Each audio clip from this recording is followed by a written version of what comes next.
Dans les voûtes qui renferment les archives oubliées, nous avons découvert que le gouvernement des États-Unis élabore une technologie mieux connue sous le nom de HAARP. Ceux qui œuvrent dans ce domaine croient que HAARP pourrait nous aider à influencer le climat. Les critiques craignent que cette technologie devienne une arme d'une destruction monumentale si elle tombait entre de mauvaises mains. Aujourd'hui, la Terre est plus instable, elle vacille plus qu'avant. L'atmosphère s'accélère et la Terre ralentit. Le noyau terrestre devient plus chaud, le nord magnétique change. Le Soleil est plus actif et plus âgé que nous l'avons cru. Tout est plus imprévisible et les hommes semblent vouloir pousser les choses à leurs extrêmes limites. C'est insensé parce qu'ils ignorent les risques. Ils jouent avec le système électrique de la planète. Nous avons besoin d'air pour survivre. Je pense que nous ne devrions pas faire quoi que ce soit pour l'endommager. HAARP est-il sûr? Oui, il l'est. Fondamentalement, HAARP est une technologie d'armes de la guerre des étoiles basée au sol. HAARP m'effraie parce que je sais ce qu'elle peut faire. C'est une technologie qui peut contrôler l'esprit humain. Non, je n'ai pas entendu parler de la guerre ionosphérique. Je ne sais même pas ce que ce terme signifie. Le regretté Carl Sagan a dit « Nous avons convenu d'une civilisation globale dans laquelle les éléments les plus cruciaux dépendent de la science et de la technologie. Nous avons aussi organisé les choses pour que personne ne comprenne la science ou la technologie. Nous pourrions y échapper pour un certain temps, mais tôt ou tard, ce mélange explosif d'ignorance et de pouvoir nous sautera au visage. »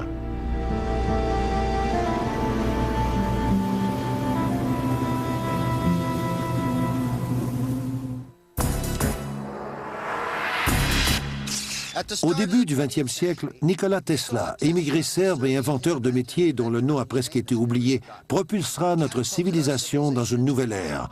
On lui doit le courant alternatif, la radio, le tube fluorescent, le contrôle à distance ainsi que la robotique. En tout et partout, cet homme aura fait breveter 700 inventions. Tesla a expérimenté des façons de contrôler le climat, de fournir de l'énergie gratuite et de protéger les États-Unis contre les attaques à l'aide d'un bouclier. Semblable au fiasco du projet La guerre des étoiles, HAARP, ou programme de recherche sur les hautes fréquences boréales actives, est la plus importante étude de Tesla. En 1985, Bernard Eastlund a réclamé les brevets d'invention afin de parachever certaines notions. ARCO m'a approché en 1984 pour que je trouve une utilisation au gaz naturel qu'il ne pouvait pas vendre sur la pente nord de l'Alaska. Pour vous donner une idée de la quantité de gaz pour laquelle ils m'ont demandé de trouver une application, le gaz nécessaire pour produire toute l'électricité aux États-Unis pendant une année entière. J'ai proposé quelques applications militaires et civiles avantageuses, où le gaz serait converti en électricité et employé pour alimenter des antennes gigantesques.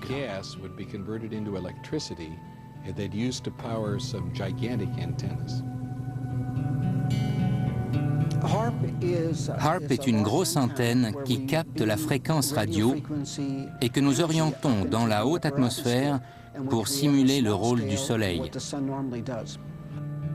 Il suffit de concevoir l'atmosphère de la Terre, aussi baptisée l'ionosphère, comme une épaisse bulle de savon, une membrane, un bouclier électrique naturel autour de la Terre qui protège toute forme de vie d'une radiation solaire mortelle. Sans l'ionosphère, on serait grillé. Toute la vie sur la Terre serait grillée.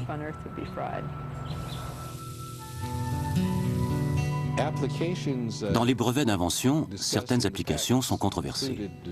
On fait mention de missiles destructeurs, de contrôle et de rupture des communications. Il y avait d'autres hypothèses pour modifier le climat ou balayer une partie de la haute atmosphère dans l'espace, dans l'espoir d'arriver à détourner la trajectoire des missiles.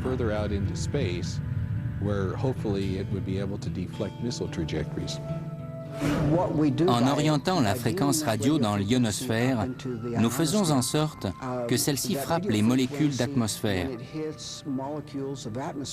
Elle a tendance à faire bouger plus vite les particules sous-atomiques, à augmenter la température à plus de 1600 degrés, ce que fait normalement le Soleil à ces particules dans l'atmosphère.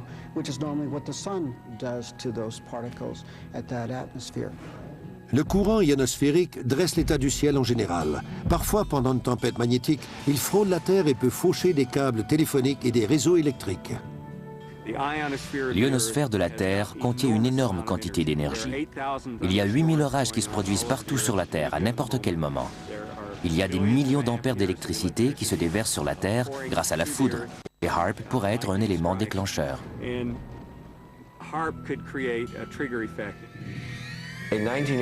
En 1983, j'ai procédé à une tomodensitométrie avec 30 watts pour trouver du pétrole dans le sol.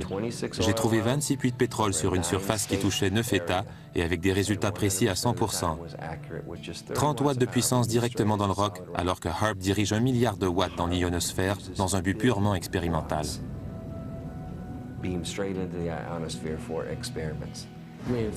Nous faisons des expériences et nous planifions des essais afin de détecter des tunnels souterrains. On peut modifier les fréquences ou réorienter l'antenne de façon à passer d'une partie de l'ionosphère à l'autre, ce qui nous permet d'acquérir plus de puissance que n'importe où ailleurs.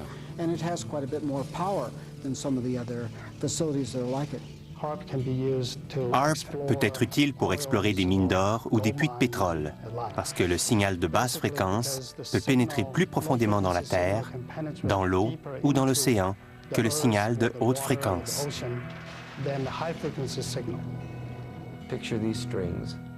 Imaginez les cordes de ce piano comme les couches de la Terre. Chacune a sa propre fréquence. Nous orientons les ondes hertziennes dans la Terre et elles font vibrer n'importe quelle corde présente dans le sol. Nous pourrions recevoir un son qui nous indiquerait que c'est du gaz naturel ou un autre qui nous suggérerait que c'est du pétrole brut. Nous serions capables d'identifier chaque fréquence de chaque couche terrestre. Nous avons accompli cela avec seulement 30 watts de puissance de rayonnement. Si on réussit avec 1 milliard de watts, les vibrations seraient si violentes que le piano entier tremblerait. En fait, la maison entière tremblerait. Les vibrations pourraient être si sévères qu'elles pourraient provoquer un tremblement de terre.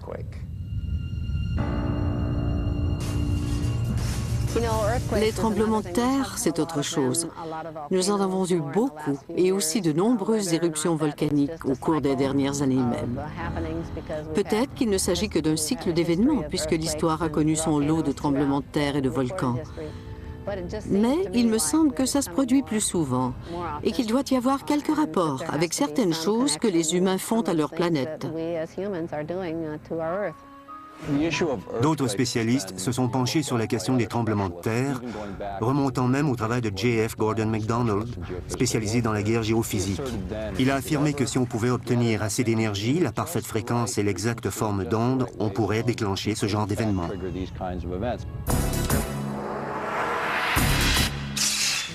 Pendant 50 ans, nous avons fiché des trous dans notre atmosphère avec des fusées, détruit l'ozone avec les CFC et causé d'autres problèmes sérieux en faisant des essais d'armes nucléaires. Comment cela a-t-il affecté le climat? Le consensus admet l'effet de serre. Maintenant, nous avons HAARP, un appareil de chauffage d'atmosphère artificielle. Que nous réserve l'avenir? On voit actuellement le site de HAARP en Alaska, enfin, 1/5 du site. Une fois terminé, on aura 180 pylônes comme ceux-ci. Ensemble, ils composent une seule et unique antenne.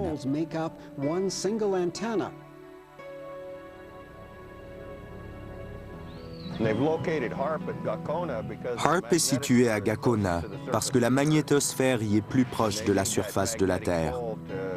Ils ont besoin de cette traction magnétique pour décharger dans l'ionosphère et dans la stratosphère. Les gens d'ici n'ont rien su du projet et de la venue de HAARP, ni des modifications apportées pendant sa gestation. Le consortium d'antennes de HAARP produit 1 milliard de watts de faisceaux radio de haute fréquence qui pénètrent la basse ionosphère et agissent réciproquement avec l'électrojet auroral.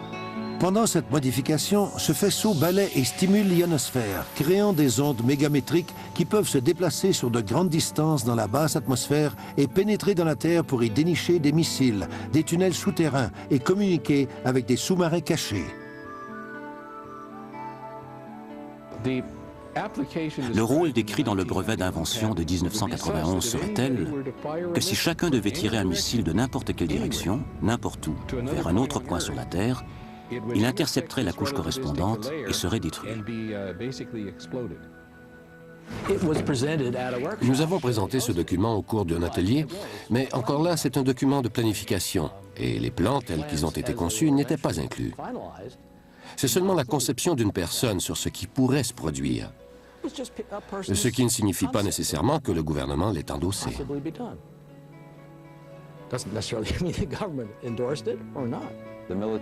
L'expertise militaire l'explique comme étant une étape d'un projet à phase multiple.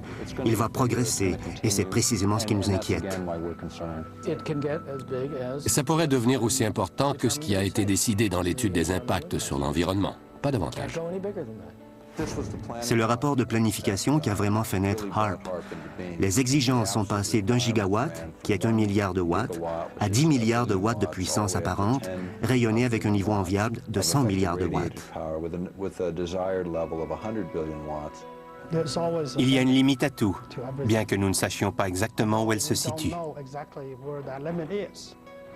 Ils le reconnaissent dans leur exposé quand ils disent « Nous ignorons les résultats de l'étape suivante ».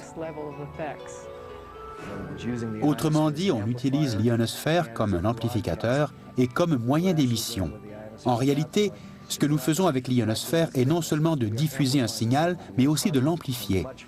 Nous faisons en sorte qu'il soit beaucoup plus intense, des centaines de milliers de fois plus intense qu'il le devrait. Nous émettons cet indicatif sur un grand secteur de la Terre. Ici circule ce qu'on appelle l'électrojet auroral.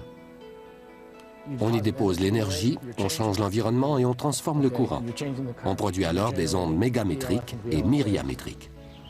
En d'autres termes, le courant ionosphérique auroral est une rivière d'électricité qui est loin au-dessus de nous. Récemment, j'ai lu dans un journal qu'ils ont l'intention de l'abaisser tout près de la Terre afin d'y exploiter une immense centrale électrique. C'est de la folie. À sa plus forte puissance, l'énergie du rayon déployée pendant 1h30 équivaudrait à celle de la bombe à hydrogène.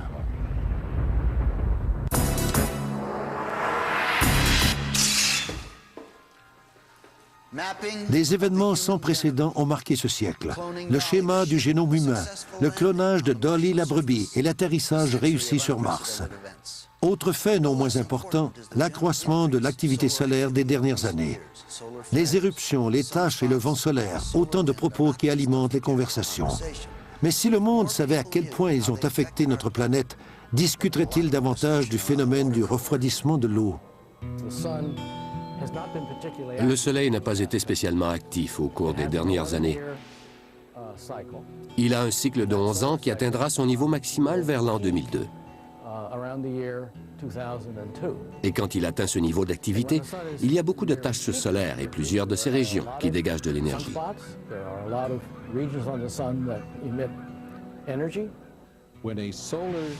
Quand une éruption solaire frappe l'ionosphère de la Terre, elle embrouille les communications radio.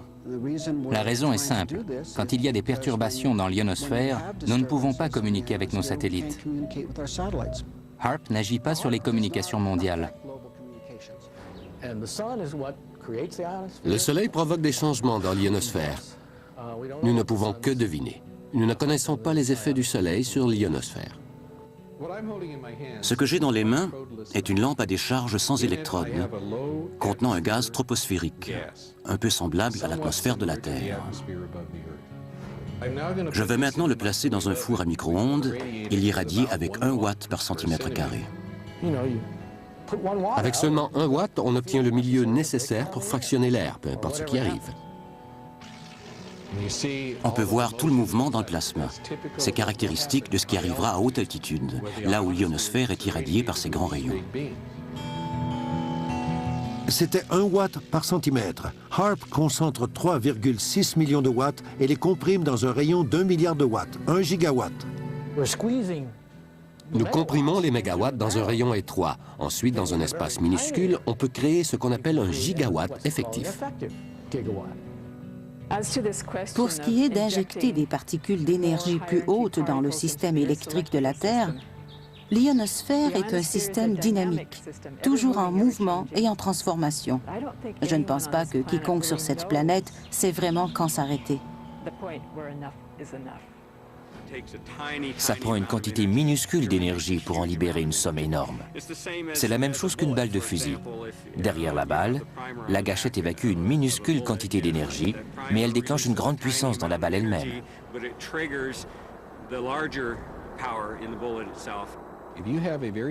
On peut placer une très petite pile dans une lampe stylo et l'allumer pour obtenir pendant quelque temps un peu de lumière.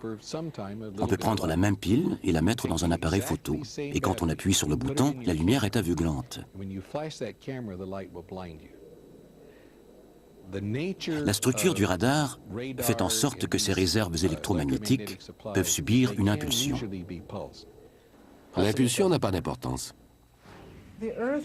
La Terre est une suite d'interconnexions. Comment savoir ce qui se produit quand nous faisons éclater la haute atmosphère avec une énorme quantité d'énergie? HAARP n'a pas d'effet sur la Terre.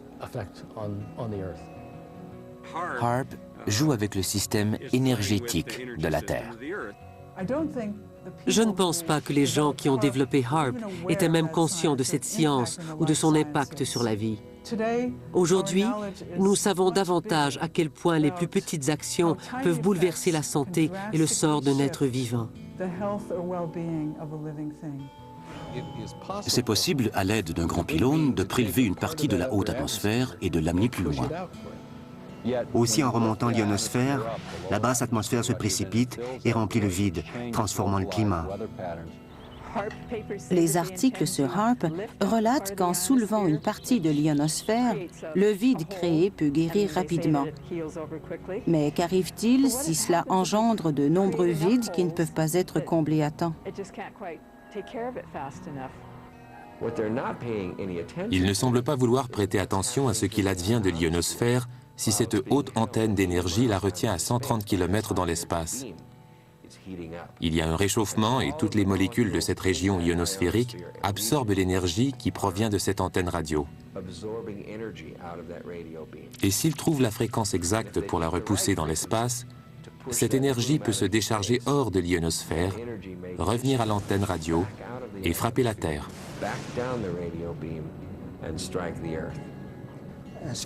Quant à moi, la création d'un vide est l'analogie de mettre la main dans l'eau.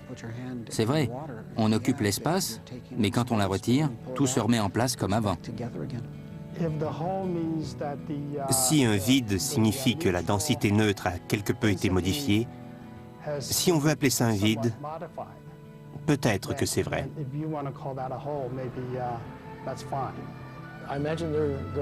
J'imagine des centaines de satellites qui ont des interactions avec l'ionosphère.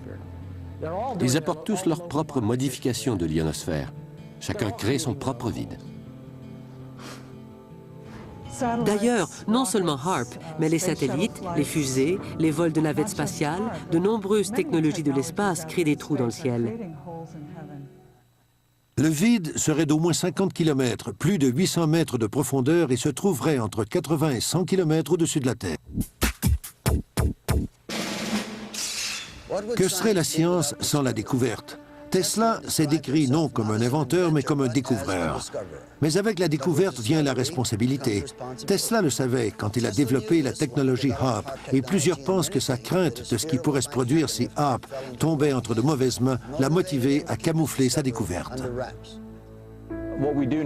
Ce que nous savons vraiment des systèmes et de la guerre électromagnétique devient de plus en plus intéressant. Le 28 avril 1997, Cohen, le secrétaire à la défense américaine, a annoncé à l'Université de la Géorgie qu'en fait la guerre géophysique devenait un problème plus intense.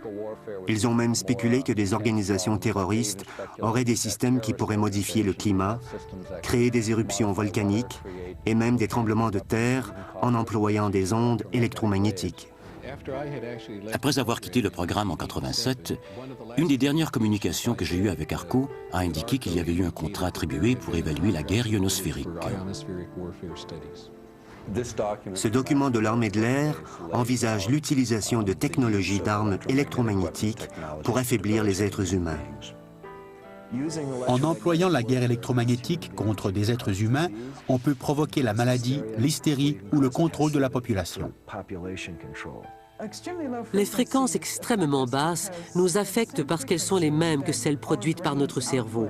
Et quand elles se retrouvent dans notre environnement, notre cerveau essaie d'imiter ces signaux. Si ces signaux ne sont pas bons pour nous, nous risquons de perdre pied. Nous pouvons nous comporter différemment ou tomber malade. Nous pouvons nous sentir très angoissés sans savoir pourquoi. Au cours de ma recherche, j'ai découvert des symptômes associés aux fréquences électromagnétiques.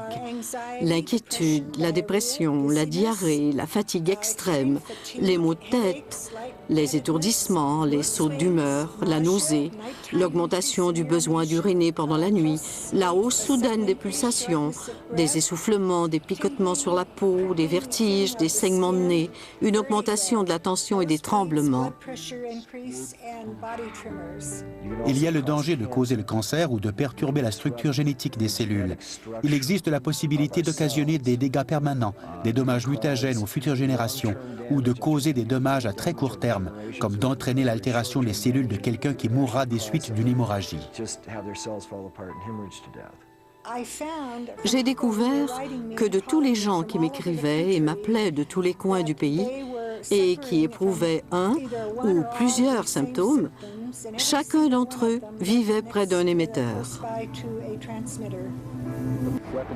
La fabrication des armes change si radicalement en ce moment que ça équivaut à l'introduction de la poudre à canon dans l'Ouest ou au commencement de l'âge atomique. Voilà ce qui se passe avec les armes électromagnétiques. Les laboratoires Phillips sont les principaux laboratoires de l'armée de l'air pour la recherche spatiale. Et cela implique des choses comme HAARP, ou l'étude de l'ionosphère. Nous examinons tout ce dont l'armée de l'air a besoin, y compris les armes utilisées dans l'espace. L'une d'elles est de développer des projectiles faits de plasma dans l'atmosphère des étoiles et d'être capable d'exploiter cette énergie pour la renvoyer vers une cible. La guerre électromagnétique peut aussi être employée en concordance avec la guerre ionosphérique. Non, je n'ai pas entendu parler de la guerre ionosphérique. Je ne sais même pas ce que ce terme signifie. HAARP prétend qu'il ne produit pas d'armes. HAARP ne peut pas être employé comme une arme. Certains de nos critiques ont soutenu que HAARP en est seulement à ses débuts et qu'il pourrait devenir un arsenal important. C'est faux. Bien des gens ne sont pas conscients du fait qu'il s'agit d'une technologie qui appartient à l'ère de la guerre des étoiles. Mais elle est basée au sol et le Congrès des États-Unis a dit qu'il cessait de financer cette opération. Il lui donne tous les noms afin d'obtenir du financement. Je ne sais pas si c'est une répercussion de la guerre des étoiles. Dans les années 80, l'art de la technologie militaire s'appelait la guerre des étoiles. Mais à partir des années 90, ce sera la guerre électromagnétique.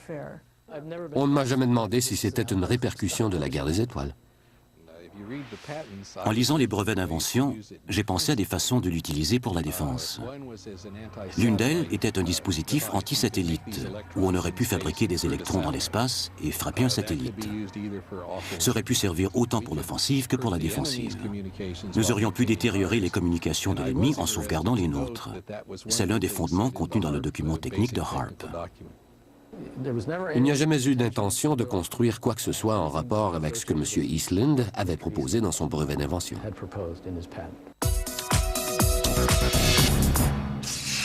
Il y a plusieurs stations HAARP, mais la plus grande et la plus puissante est située en Alaska. Du côté positif, les scientifiques prétendent que HAARP peut aider à sauver le climat. Les critiques prétendent que le programme vise à passer la planète au peigne fin afin d'y découvrir des richesses comme du pétrole ou de l'or. Alors, il y a ceux qui croient que HAARP est strictement militaire, avec un superbe système de communication sophistiqué qui a le pouvoir d'interagir avec des sous-marins cachés ou, s'il est employé comme une arme, est capable de changer les impulsions électriques du cerveau humain. Est-ce possible? Nous sommes entourés et bombardés par des millions de mégawatts d'énergie naturelle parce que du soleil souffle un vent qui atterrit sur notre planète. Comme la Terre est un aimant géant, un champ magnétique appelé la magnétosphère nous protège.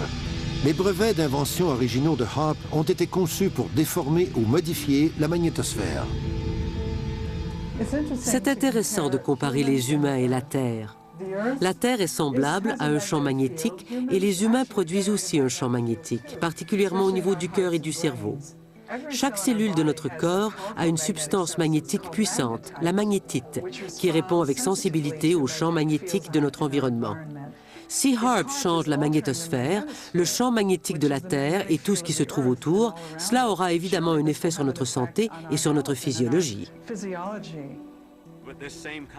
Mais ce même genre de signal, qui émet à la même fréquence, peut affecter l'humeur humaine. Le cerveau humain fonctionne sur des fréquences très basses. Par exemple, quand nous nous concentrons, nous produisons environ 13 à 14 cycles à la seconde. Quand nous méditons, nous produisons 8 cycles à la seconde. Et quand nous dormons, les ondes cérébrales défilent à environ 4 cycles à la seconde. Et HAARP est capable de produire toutes ces fréquences. Ces signaux peuvent contrôler le cerveau humain, et si on ne peut pas contrôler ces fréquences et ces multiples dans diverses combinaisons, on peut contrôler toutes sortes d'émotions. On pourrait engendrer de la joie, ou de la tristesse, ou l'humeur qu'on désire. Nous sommes plongés dans les ondes mégamétriques, et d'après ce que je sais, elles nous affectent peut-être. Mais ces ondes sont si minuscules si on les compare à celles-ci. La controverse qui entoure les ondes mégamétriques, des fréquences extrêmement basses qui affecteraient l'état mental des individus, n'est pas nouvelle. Elle remonte au travail de José Delgado à l'université Yale. Il a commencé à employer des implants et finalement il a constaté que l'énergie à 1/50e de ce que la Terre produit naturellement pourrait déclencher des sauts d'humeur énormes. Je connais la réaction physique, mais pas la réaction biologique. On a estimé que j'étais un enfant prodige en électronique. Ma vie entière a été consacrée à l'étude de l'effet de l'énergie électromagnétique sur l'esprit humain. Quand j'avais 13 ans, j'ai inventé un dispositif qui transmet le son au cerveau à l'aide d'ondes électromagnétiques. Donc c'est mon domaine. J'ai mené des recherches pendant plus de 40 ans et HAARP m'effraie parce que je sais ce qu'il peut faire. Je sais que HAARP peut être employé pour contrôler l'esprit humain. Je ne suis pas certaine que les gens impliqués dans HAARP sont conscients que les humains sont composés d'énergie, que les champs d'énergie terrestres et les humains sont étroitement liés. Je ne comprends même pas ce que vous entendez par énergie. Qu'est-ce que ça signifie? Les humains sont comme des boules d'énergie. Nous sommes composés d'électricité et d'énergie magnétique, tout comme la Terre. Les humains sont-ils composés d'énergie? On dit pourtant que nous sommes constitués d'eau à 90% et que le reste est électrochimique. Alors, c'est une forme d'énergie. Tous les êtres vivants sont extrêmement sensibles à certains niveaux les plus bas d'énergie. Comment la vie peut-elle être si sensible aux plus minuscules quantités d'énergie? Parce que c'est comme ça que nous sommes biologiquement programmés, en vertu des échanges minuscules d'énergie dans notre corps qui viennent aussi de la Terre. Il y a des stations de télé qui transmettent 5 millions de watts sur nous. Quand je dis nous, je veux dire que le signal est horizontal et que nous en sommes balayés. HAARP transmet en haut et nous n'en sommes pas immergés le moins du monde.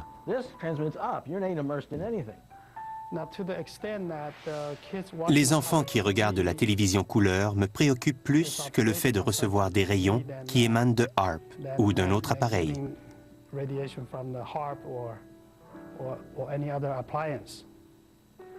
Et de nos jours, je pense qu'il y a autre chose qui est bien connue, et c'est le danger du téléphone cellulaire.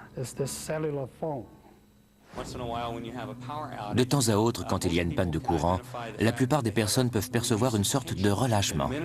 La minute où l'électricité s'en va, ils ressentent une relaxation intérieure, un soulagement de la tension, semblable à celui qu'amènent les ondes électromagnétiques, et quand le courant revient, les tensions reviennent.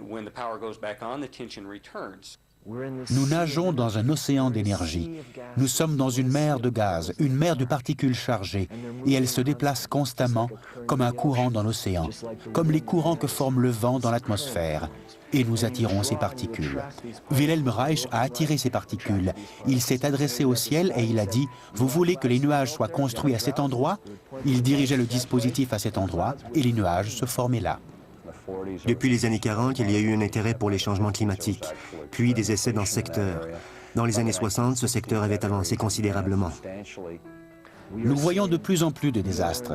Il suffit de regarder les nouvelles et de tenir compte de ces choses. On ne peut pas prendre son Prozac, oublier et constater le jour suivant que la vallée de la rivière Ohio a été inondée. Des milliards de dollars de dégâts. Des milliers, des dizaines de milliers de gens sans abri et ils prétendent qu'ils peuvent manipuler le climat.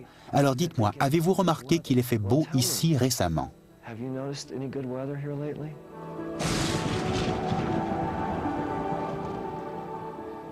Aujourd'hui, nous avons un certain nombre de technologies, non seulement HAARP, mais des satellites et d'autres appareils réchauffent l'ionosphère, placés dans des endroits stratégiques partout dans le monde, et ils peuvent créer des perturbations.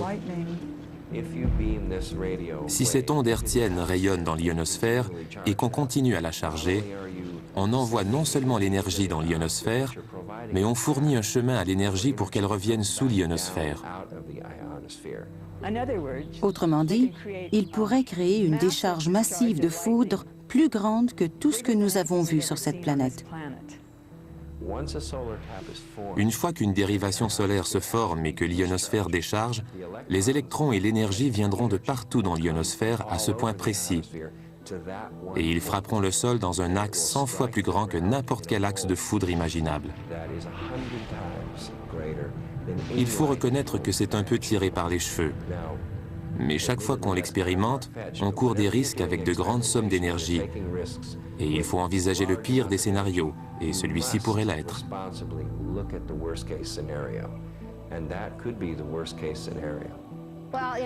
Chacun doit se rappeler que la Terre est un organisme vivant, de nombreux organismes vivants, et que les choses changent.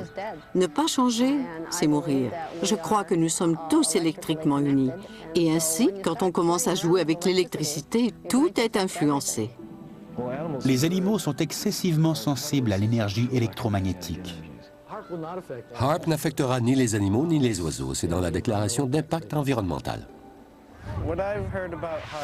Ce que j'ai entendu dire à propos de HAARP est qu'il peut faire un trou dans l'atmosphère. Et cela pourrait déranger la migration et venir chambarder la vie d'un village qui dépend des oiseaux pour subsister. Ils ne devraient même pas construire cet appareil s'ils ne savent pas ce qu'il peut causer. Car s'ils détruisent la Terre avec HAARP, qu'en penseront-ils alors? Je crois que ce qui m'effraie le plus, c'est qu'ils ne savent pas ce qu'ils font. Ils font seulement des essais. Nous ne connaissons pas les résultats, nous expérimentons. Quand on dit « ça ne s'est jamais fait », il y a beaucoup de choses qui n'ont pas été expérimentées, et ça ne signifie pas qu'il faille le faire tout de suite. Personne ne nous a braqué une arme sur la tempe pour voir ce qui arriverait. À maintes reprises, nous avons expérimenté diverses choses, et ça n'a pas eu le résultat escompté. Sur Bikini, nous avons assisté au premier essai de la bombe à fusion. Et le fabricant de la bombe pensait qu'elle équivaudrait à 7 mégatonnes de puissance explosive. Elle s'est avérée en posséder 15,4 mégatonnes.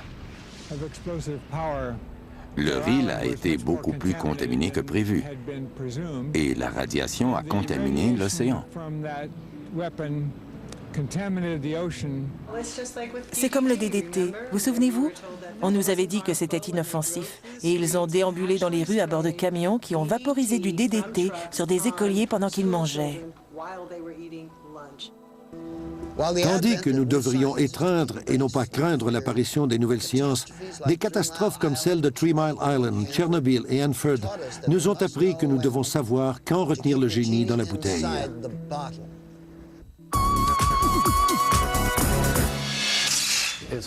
Est-ce que HAARP est sûr à 100%? Je ne pense pas que je considérerais n'importe quel ensemble émetteur comme étant sûr à 100%.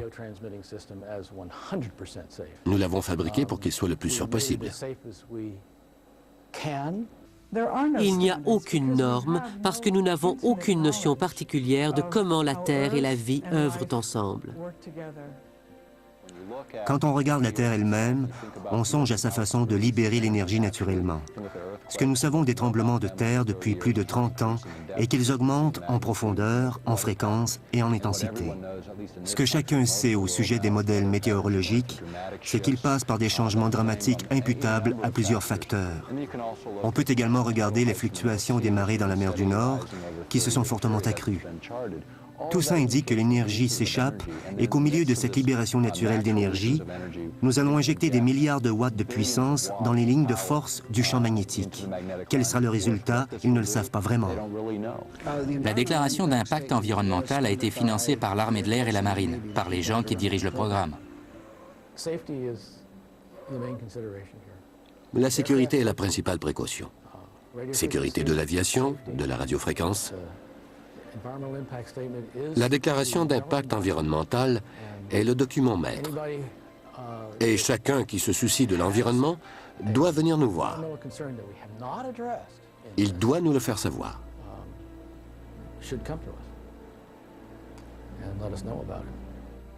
En dehors des autorités militaires, il n'y a aucun comité scientifique indépendant impliqué dans ce projet pour en étudier les impacts.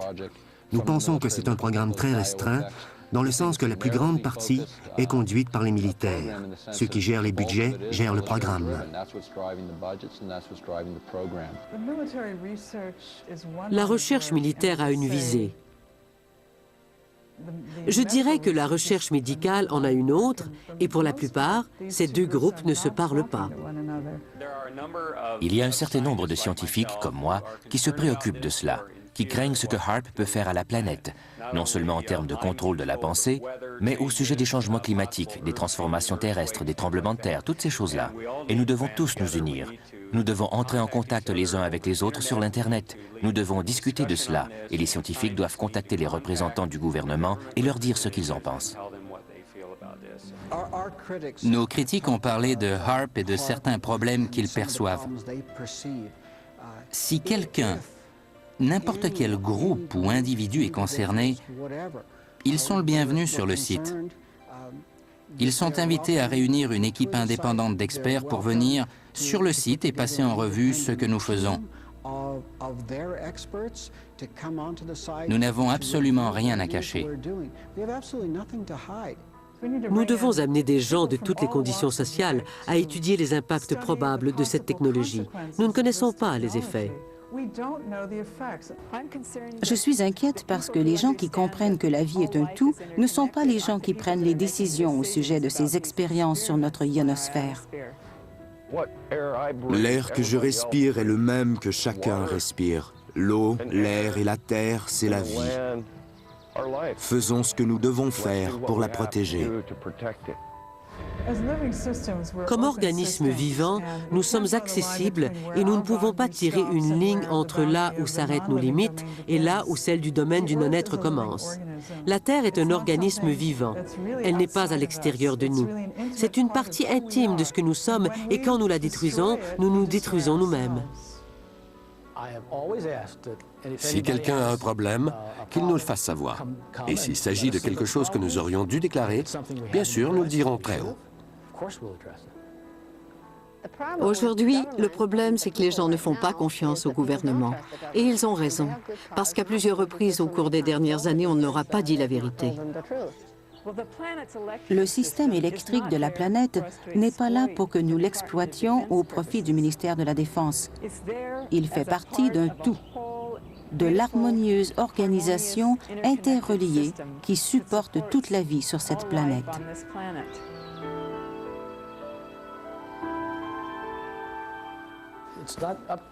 Ce n'est pas à moi de décider s'il s'agit d'une dépense convenable pour les contribuables.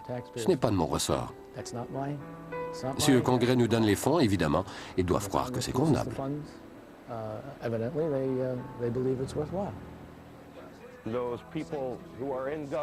Aux gens du gouvernement qui me disent souvent qu'ils suivent seulement les ordres, ma réponse est celle-ci.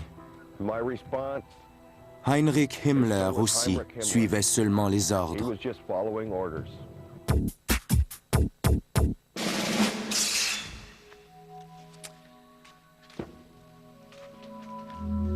HAARP est prévu pour être entièrement opérationnel en 2002. Nous venons d'entendre les ingénieurs électriques, les physiciens atmosphériques et les biophysiciens du programme, ceux qui semblent très préoccupés, tous ceux qui veulent le bien pour la science et l'humanité. Le gouvernement fait-il tout ce qu'il peut pour assurer la sécurité de notre monde? Nous investissons des milliards de dollars dans cette technologie et la question est de savoir où tout cela finira-t-il. Nous avons déjà dépensé environ 3 billions de dollars dans l'aventure nucléaire. Ça n'a aucun sens de tirer davantage de HAARP. Il est supposé être destiné à la recherche, c'est tout. Bien que HAARP soit encore modeste, chaque grand programme d'armement l'était à l'origine. Nous le réalisons 50 ans plus tard.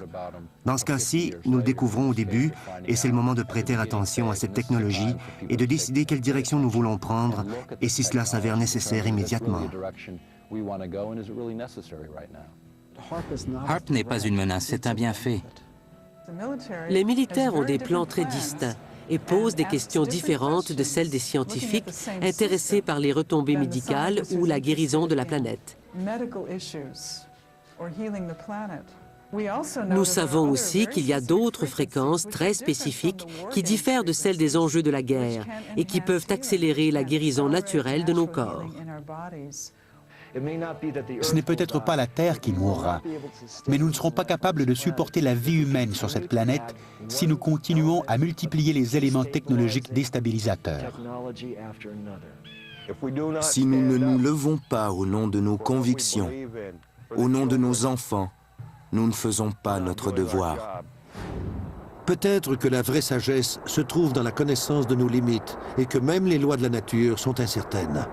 Face à cette technologie, nous sommes à nous demander si ces expériences mettent en danger notre survie à long terme.